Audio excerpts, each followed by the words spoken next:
Hello everybody, I'm Ponce Ferguson and this is Cavals Present.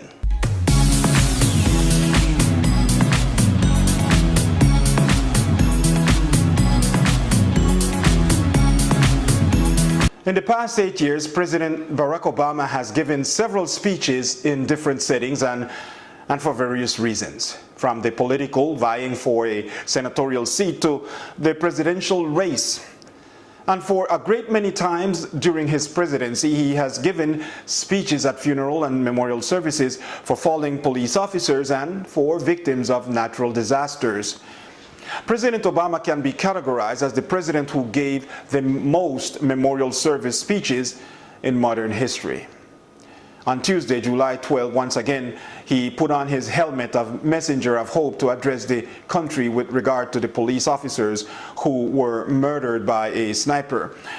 And without holding anything back, he also spoke about the killings of Alton Sterling and Philando Castile, all in the same speech, which, by the way, was written by the president himself. Following, we will highlight parts of his speech that we think resonated or should resonate with every single American soul. He began his speech with a recap of last Thursday's events, how the protesters were marching peacefully. For a while, the protests went on without incident. And despite the fact that police conduct was the subject of the protest,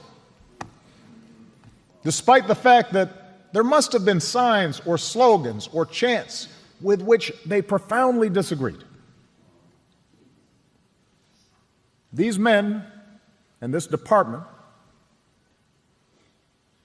did their jobs like the professionals that they were.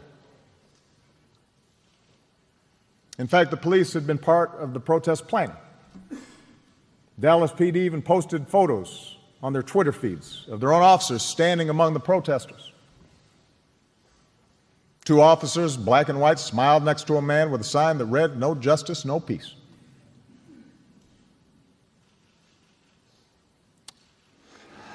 Like most Americans, the president wondered what will become of racism in America.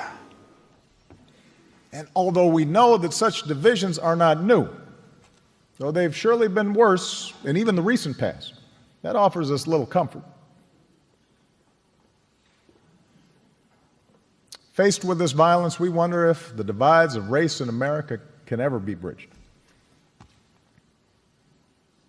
We wonder if an African-American community that feels unfairly targeted by police and police departments that feel unfairly maligned for doing their jobs can ever understand each other's experience.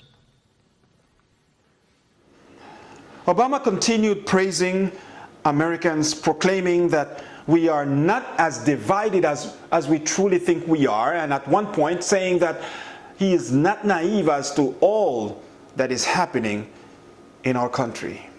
This is the America I know. And today in this audience, I see people who have protested on behalf of criminal justice reform, grieving alongside police officers. Now, I'm not naive. I have spoken at too many memorials during the course of this presidency. I've hugged too many families who've lost a loved one to senseless violence. But the most poignant and interesting part of the entire 45-minute speech the president gave came at minute 20. We need to get through these difficult times. Then we will need to act on the truths that we know. And that's not easy. It makes us uncomfortable. But we're going to have to be honest with each other and ourselves. We also know that centuries of racial discrimination, of slavery and subjugation and Jim Crow, they didn't simply vanish with the end of lawful segregation.